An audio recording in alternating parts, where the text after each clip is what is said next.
Headlines के प्रायोजक हैं दक्ष इंटरनेशनल स्कूल चक फरीदपुर और करनी टेंट हाउस केरवाला।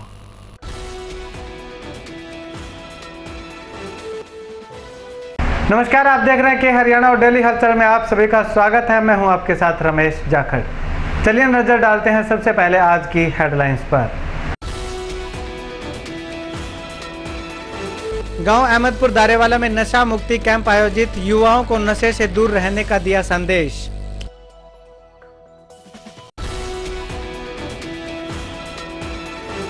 हरियाणा रोडवेज का आज फिर रहा चक्का जाम, यात्रियों को हुई भारी परेशानी।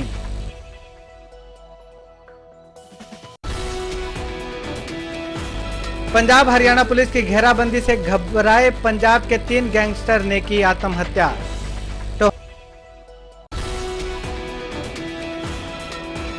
टोहाना के गांव धारसूल में जमीनी विवाद को लेकर चली गोली, 2 गुटों के झगड़े में 2 की मौत, आधा दर्जन के करीब लोग घायल।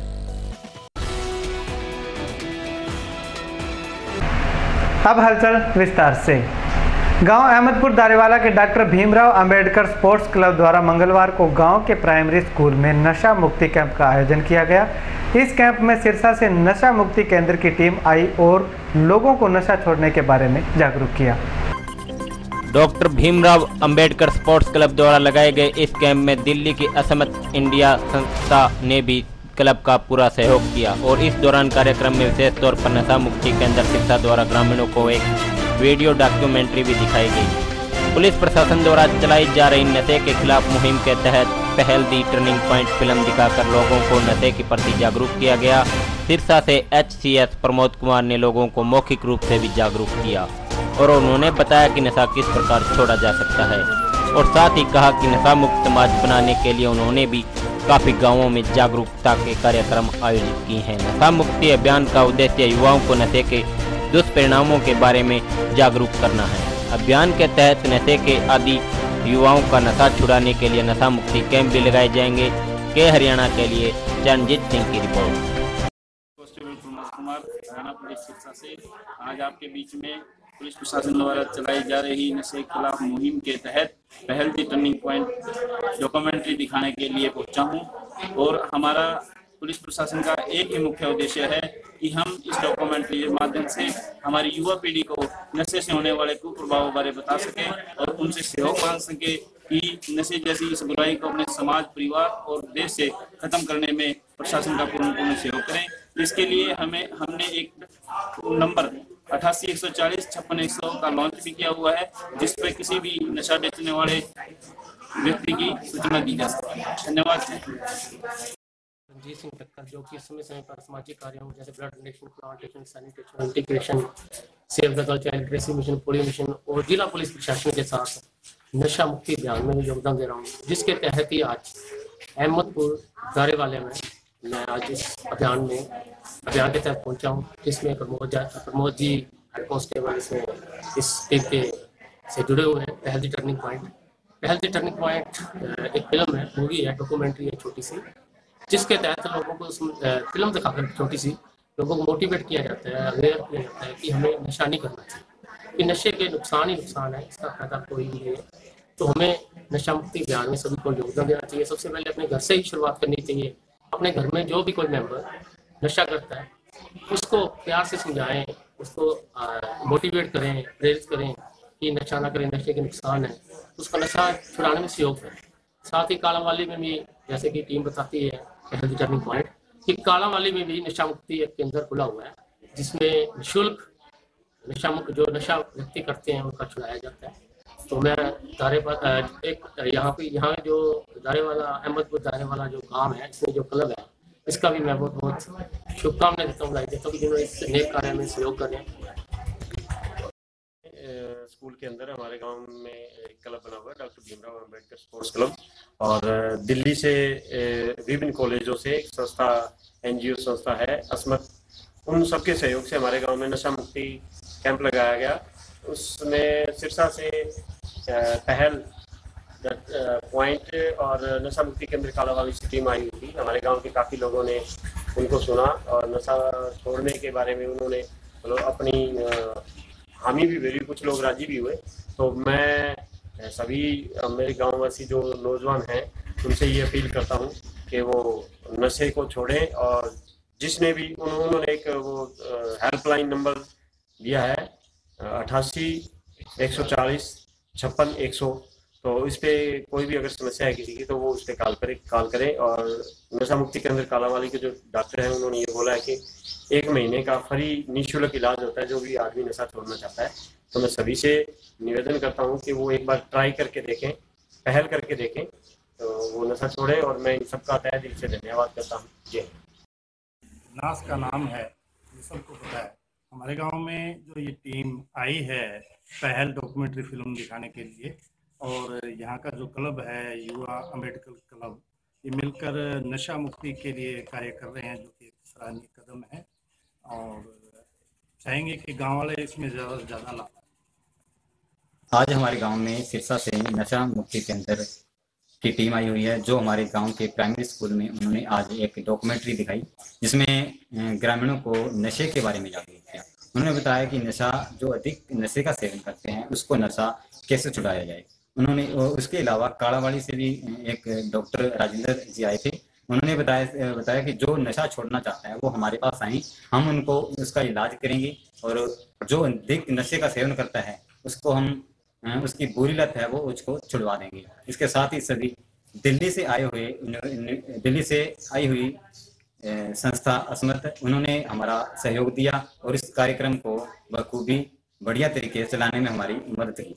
और मैं सभी ग्रामीणों को और आसपास के सभी जितने भी मेरे ये स्पीच जो सुन रहे हैं उनको मैं यही कहना चाहूँगा कि जो नशा अधिक सेवन करते हैं उनसे मेरी गुजारिश है कि वो नशा छोड़ें और अपने जीवन को खुशहाल व कुशल मंगल बनाएं। धन्यवाद। जय भीम, जय भारत। हमने यहाँ पे प्राइमरी स्कूल में एक कार्यक्रम किया था जिसमें हमने आदमियों को इकट्ठा किया था। तो हम उनको बताना चाहते थे कि वो जो भी यहाँ पे दारू बीड़ी जो भी नशा करते हैं उसके बारे में हम उनको बताना चाहते थे। तो हमने नशा मुक्ति केंद्र है वहाँ से सहयोग मिला था हमें, और वहाँ के पुलिस डिपार्टमेंट जो नारकोटिक्स में काम करते हैं वो आए थे, प्रमोद कुमार जी, और एक डॉक्टर राजेंद्र प्रसाद जी थे जो यहाँ पे साइकोलॉजिस्ट है। तो उन्होंने हमारे सहयोग किया और हमने एक वीडियो दिखाई थी उन्हें जिसमें हमने बताया था कि कितनी बुरी आदत है ये नशा, और जिससे पारिवारिक और आर्थिक समस्याएं आती हैं। इसके बाद हमने खुद उनसे बात की, उनको कुछ घरेलू नुस्खे बताए कि ये लत कैसे छोड़नी चाहिए। हमने उनकी बातें सुनी कि वो क्यों करते हैं नशा, और फिर उनको उनका हल दिया कि क्यों ना करें। और फिर हमने बहुत सारे नुस्खे दिए और फिर हमने उनसे अच्छे से बात की, तो बहुत सारे लोग मान गए। और हमने ये भी बताया कि ऐसे एक दिन में नशा नहीं जाता, धीरे धीरे करके साल भर में, महीनों भर में जाता है। जैसे आज हमने बताया ऐसा नहीं होगा कि अगले दिन सबका छूट जाएगा। तो बस हमने यही जागरूकता फैलाई है स्कूल में, और सबने हमारी बात अच्छे से सुनी। सिरसा डिपो के कर्मचारियों ने आज फिर पूरे प्रदेश में सरकार की प्राइवेट पॉलिसी 2016-17 के विरोध में चक्का जाम कर दिया। कर्मचारियों ने सरकार की वायदा खिलाफी का आरोप लगाते हुए जमकर नारेबाजी की। कर्मचारियों का कहना है कि जब तक सरकार इस पॉलिसी को पूरी तरह से रद्द नहीं करती उनका विरोध जारी रहेगा। वहीं इस चक्का जाम से यात्रियों को आने जाने में काफ़ी परेशानियों का सामना करना पड़ा।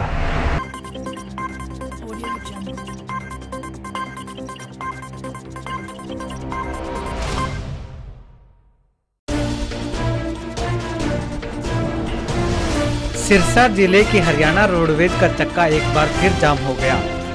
जाम करने की वजह वही है कि जो निजी परमिट दिए गए हैं उनको रद्द किया जाए ताकि हरियाणा रोडवेज की जितनी भी पॉलिसी हैं उनको सुचारू रूप से लागू किया जा सके। इस दौरान कर्मचारी नेता राम कुमार चूर्निया ने बताया कि 2 दिन पहले जिला प्रशासन ने उन्हें आश्वासन दिया था कि प्राइवेट पॉलिसी 2016-17 सरकार और कोर्ट ने रद्द कर दी है, लेकिन आज सिरसा भी उसी पॉलिसी के तहत प्राइवेट बसें चलाई गई, जिसके विरोध में उन्होंने सिरसा डिपो का चक्का पूर्णतः जाम कर दिया। राम कुमार ने कहा कि उन्होंने प्रदेश में कहीं भी इस पॉलिसी के तहत बसें नहीं चल रही देखी, लेकिन सिरसा में चलाई जा रही हैं, जिसका वे विरोध करेंगे। वहीं यात्रियों का कहना है कि इस चक्का जाम के चलते यात्रियों को काफ़ी दिक्कतों का सामना करना पड़ रहा है। गर्मी बहुत होने से बुजुर्ग और बच्चों को काफ़ी मुश्किलों का सामना करना पड़ रहा है, जिससे उन्हें अपने रिश्तेदारों में जरूरी काम से जाना था। इस बार चक्का जाम होने की वजह से वे अपने रिश्तेदारी में अपना काम निपटाने से वंचित रह गए और उन्हें काफी परेशानियों का सामना करना पड़ा है। सिरसा से विजय जसूजा की रिपोर्ट।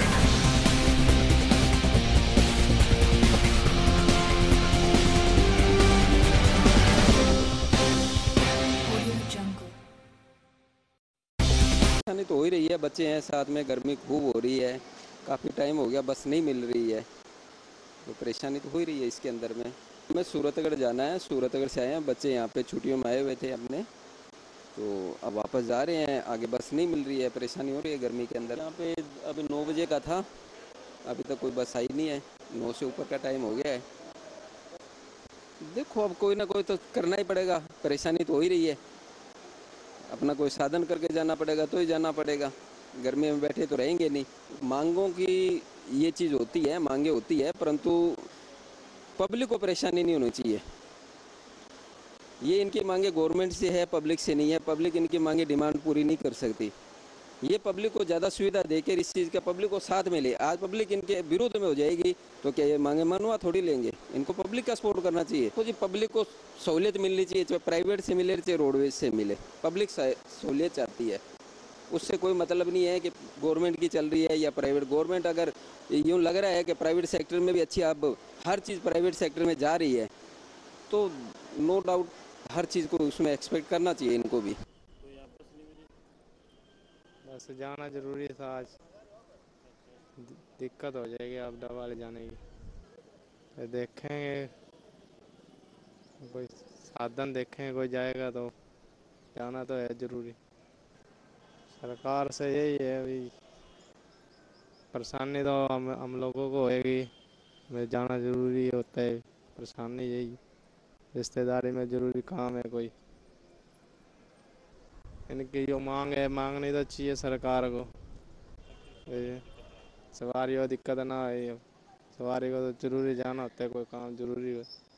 इसका ये पूरे हरियाणा का चक्का जाम जो पीछे सरकार ने वादा खिलाफी की थी उसके विरोध में किया गया है। हर बार सरकार ने 2016 और 17 की जो पॉलिसी, प्राइवेट पॉलिसी थी, उसको समाप्त करने के लिए एफिडेविट दिया था। उस एफिडेविट में बिल्कुल गलत दिया, भाई हमें इसका समाधान करेंगे, उसका कुछ नहीं हुआ। बार बार सरकार हमारे जो भी फैसले होते हैं उसमें वादा खिलाफी करती है, इसलिए चक्का जाम किया। बात ही 2-3 बार बात होली, 3 बार जब भी बात होती है आश्वासन दिया जाता है भाई हम इसको पॉलिसी को रद्द कर देंगे, पर उसमें एफिडेविट जब देने जाते हैं तो उसमें झूठा एफिडेविट दिया जाता है जो कि वादा खिलाफी है। आगे आज कोई मीटिंग बुलाई है सरकार ने, उसमें जो भी स्टेट कमेटी फैसला लेगी उसमें हम खरे उतरेंगे। इससे डिपो से कोई गाड़ी नहीं चली, हमारी कोई बातचीत नहीं हुई। यहाँ जो भी गाड़ियाँ चलती हैं उन्होंने कहा भाई हम बाहर से चलेंगे, जो हम उन गाड़ियों से बिल्कुल सहमत नहीं है। डीटीओ अपनी मनमानी से परमिट दे रहा है, जो कि परमिट पीछे की डेट में साइन करे हुए हैं उसके। स्टेट बोर्ड का जब तक फैसला नहीं आएगा हड़ताल जारी है। मंडी डबवाली में चौटाला चौकी के क्षेत्र गांव सुकेरा खेड़ा व जंडवाला के बीच स्थित एक ढानी में मंगलवार को सुबह पुलिस और बदमाशों के बीच मुठभेड़ होने के बाद पुलिस की घेराबंदी से घबराए पंजाब के 3 जाने माने बदमाशों ने गोली मारकर आत्महत्या कर ली। बताया जा रहा है कि पंजाब के फरीदकोट की पुलिस तीनों बदमाशों का पीछा कर रही थी।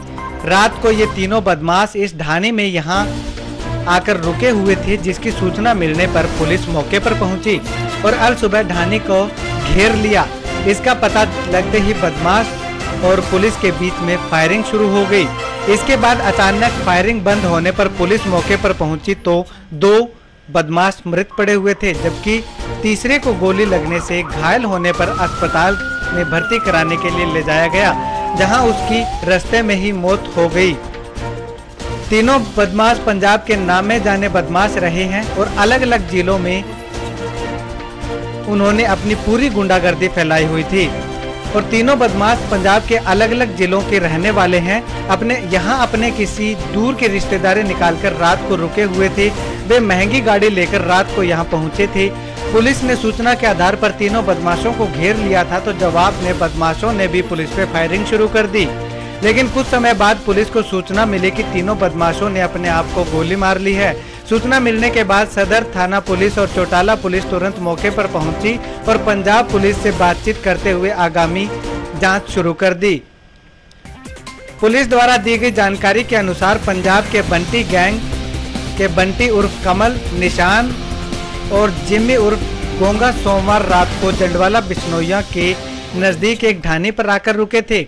यहाँ रहने वाले मां बेटा उनके दूर के रिश्तेदार बताए जा रहे हैं। फरीदकोट पुलिस को उनके यहाँ होने की सूचना मिली। पंजाब पुलिस ने हरियाणा पुलिस से संपर्क किया और अल सुबह 4:30 बजे घर की घेराबंदी कर ली। बदमाशों को इसका पता चला तो उन्होंने फायरिंग शुरू कर दी। पुलिस ने भी जवाबी फायरिंग की। बताया जा रहा है कि अचानक से बदमाशों ने फायरिंग बंद कर दी। कुछ देर के बाद पुलिस मौके पर पहुंची तो गैंगस्टर मरद पड़े हुए थे, जबकि तीसरा गोली लगने से घायल था। उसे अस्पताल ले जाया गया, जहां रास्ते में उसकी मौत हो गई। मौके पर जांच के लिए पंजाब के डीआईजी व डबवाली व सिरसा से एसपी सत्येंद्र गुप्ता पहुंचे। सत्येंद्र गुप्ता ने बताया कि 2 ने खुद को गोली मारकर सुसाइड किया है, जबकि तीसरा गोली लगने से घायल हो गया था। पुलिस ने बताया कि पिछले दिनों हरियाणा के चौटाला में हुए डबल मर्डर में ये आरोपी भी संलिप्त थे। वहीं पंजाब में 14 मामले इन पर दर्ज हैं। बताया जा रहा है कि तीनों बदमाश पंजाब में काफी चर्चित थे। इन पर 14 से ज्यादा मुकदमे अभी पंजाब में दर्ज थे और यहां तक कि पिछले दिनों डबवाली के चौटाला के पास किन्नू फार्म हाउस में हुए डबल मर्डर में भी इन तीनों बदमाशों का अहम रोल बताया जा रहा है। पुलिस का कहना है कि अब तक तो इन तीनों बदमाशों पर 14 पंजाब में और 1 हरियाणा में मामला दर्ज होने की बात सामने आ रही है, लेकिन पंजाब पुलिस से बातचीत करने के बाद ही पता चलेगा कि और कितने संगीन मामले इन तीनों बदमाशों पर दर्ज हैं।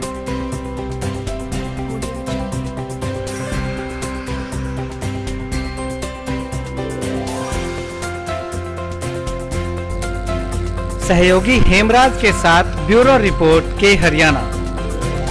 ये आज अर्ली मॉर्निंग की घटना है। पंजाब पुलिस है। पंजाब पुलिस के पास कुछ उनके grade A top most gangsters हैं, उनके बारे में इंफॉर्मेशन थी, जिस बारे में उन्होंने लोकल पुलिस को लेते हुए उनको पकड़ने के लिए यहाँ पे जो है घेराबंदी की हुई थी। पुलिस से जो है घिरे हुए देख के उन्होंने जो है पुलिस पार्टी के ऊपर भी फायरिंग की तथा जब उन्हें लगा कि वो पुलिस पार्टी के पकड़ में आएंगे और बच नहीं सकते तो उन्होंने आपस में ही जो है, जिसमें ऐसा प्रथम दृष्टया प्रतीत होता है कि 2 ने आपस में ही सुसाइड और 1 ने शायद जो है दूसरे का मर्डर किया है।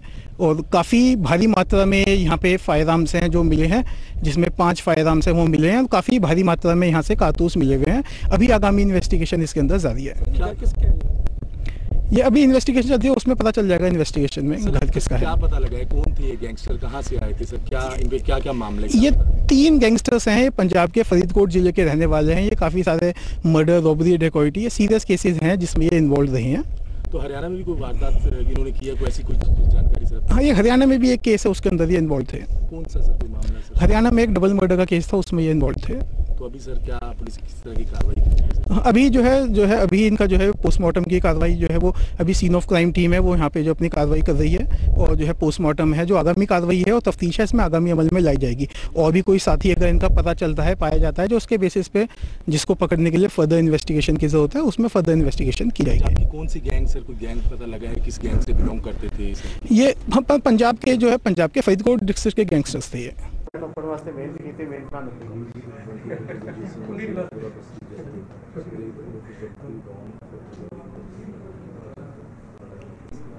दोनों ਦੇ ਸਿਰ 'ਚ ਗੋਲੀਆਂ ਲੱਗੀਆਂ। ਦੋਨਾਂ ਨੇ ਟੈਂਪਲ ਤੇ ਹਾਂ ਟੈਂਪਲ ਤੇ ਬਿਲਕੁਲ ਇੱਥੇ ਇਸ ਜਗ੍ਹਾ ਤੇ। ਜਿਹੜਾ ਤੀਸਰਾ ਹੈ ਉਸੇ ਛਾਤੀ 'ਚ ਗੋਲੀ ਲੱਗੀ ਹੈ, ਜਿਹੜਾ ਅਸੀਂ ਹਸਪੀਟਲ ਲੈ ਕੇ ਗਏ ਤਾਂ ਨਹੀਂ ਚੱਲਦਾ ਨਾ ਹੁਣ ਵੈਸੇ, ਇੱਕ ਗੋਲੀ ਤਾਂ ਨਜ਼ਰ ਆ ਰਹੀ ਸੀ ਸਾਨੂੰ। ਮਤਲਬ ਦੋਵਾਂ ਦੇ ਸਿਰ 'ਚ ਮਾਰੀਆਂ, ਉਹ ਲੱਗਦਾ ਕਿ ਉਹਨਾਂ ਨੇ ਆਪਣੇ ਆਪ ਨੂੰ ਗੋਲੀਆਂ ਮਾਰੀਆਂ। ਜਦੋਂ ਦੇਖਿਆ ਕਾਰਨਰ ਹੋ ਗਿਆ ਪੁਲਿਸ ਪਾਰਟੀ, ਕਿਸੇ ਨੇ ਇੱਕ ਨੇ ਗੋਲੀ ਮਾਰੀ। ਫਰਦਰ ਤਫਤੀਸ਼ ਦੇ ਵਿੱਚ ਕਲੀਅਰ ਹੋ ਜਾਏਗਾ, ਕੋਈ ਇੱਕ ਬੰਦਾ ਅਸੀਂ ਫੜ ਵੀ ਲਿਆ ਨਾ ਘਰ ਵਾਲਾ, ਉਹ ਸਾਨੂੰ ਹੋਰ ਵੀ ਕਲੀਅਰ ਕਰਾ ਦੇਗਾ, ਕਿਉਂਕਿ ਉਸੇ ਇੱਥੇ ਗੋਲੀ ਲੱਗੀ। जो ने आप मारी हिंदी सिर च मैंने गोली मारी, उस बाद अपनी गोली मारनी है, बिकॉज जो सुसाइड करता तो अपने सिर च मारता। बाकी तो उन्होंने अजय स्टाफ को पंजाब में इसके खिलाफ वहाँ मुकदमा दर्ज होगा तो लेके जाएंगे वहाँ, अगर ऐसे फालतू तो लेके जाएंगे नहीं ना। देखो हरियाणा पुलिस को हमें पूरा यकीन है, FIR यहाँ होगी, इसकी इन्वेस्टिगेशन होगी। देर रात्रि गांव धारसूल में जमीनी विवाद के चलते 2 गुटों में झगड़ा हो गया। झगड़ा इतना बढ़ गया कि मामले में दूसरे पक्ष के लोगों ने गोली चला दी। गोली चलाने के बाद 2 लोगों की मौत मौके पर हो गई तथा आधा दर्जन से अधिक लोग घायल हो गए।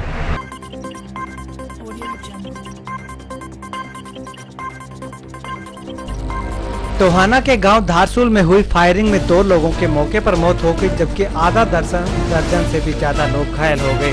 घायलों को इलाज के लिए नागरिक अस्पताल में ले जाया गया। घटना की सूचना पाकर थाना सदर प्रभारी प्रदीप कुमार के नेतृत्व में सदर पुलिस व सीआईए पुलिस मौके पर पहुंची तथा मामले की गहनता से जांच शुरू कर दी। इस बारे में मृतक के भाई शमशेर ने बताया कि उनकी 3 कनाल जमीन पर कुछ लोग कब्जा कर रहे थे। प्रशासन के दखल के बाद भी उन्हें कब्जा दे दिया गया था, लेकिन दूसरे पक्ष के लोग नहीं माने और अचानक उनके घर में आकर गोलियां चलाते हुए उन पर हमला कर दिया, जिस हादसे में उनके 2 भाइयों की मौत हो गई तथा कई लोग घायल हो गए। उन्होंने बताया कि मामले की सूचना पुलिस को दे दी गई। घायल शमशेर ने बताया कि वे अपने घर में बाहर बैठे हुए थे, तभी अचानक 4 दर्जन से ज्यादा लोगों ने गोलियों व लाठियों से उन पर हमला बोल दिया, जिसके चलते उनके 3 लोगों को गोलियां लगी हैं तथा 2 लोगों की मौत भी हो चुकी है। उन्होंने कहा कि वे प्रशासन से न्याय की मांग करते हैं। इस बारे में घायल अजीत सिंह ने बताया कि जमीन को लेकर झगड़ा चल रहा था। उन्होंने बताया कि देर रात्रि जब वे अपने घर के बाहर बैठे थे तो अचानक कुछ लोगों ने उन पर हमला कर दिया। वहीं इस बारे में पुलिस का कहना है कि दोनों पक्षों में जमीन को लेकर के कोई झगड़ा चल रहा था, जिससे घायल परिवार जो पीड़ित परिवार है उनकी शिकायत पर मामला दर्ज कर जांच शुरू कर दी गई है। टोहाना से के हरियाणा के लिए सुशील कुमार की रिपोर्ट।